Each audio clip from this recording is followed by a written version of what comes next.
U toku je u našoj zemlji upravo reforma pravosuđa. Očekivali smo da će ona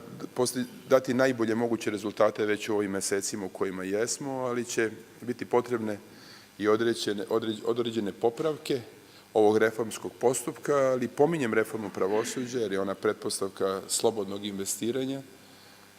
jednog operativnog postupka kompanija koji obezbeđuje zaštitu stranog kapitala i izvesnost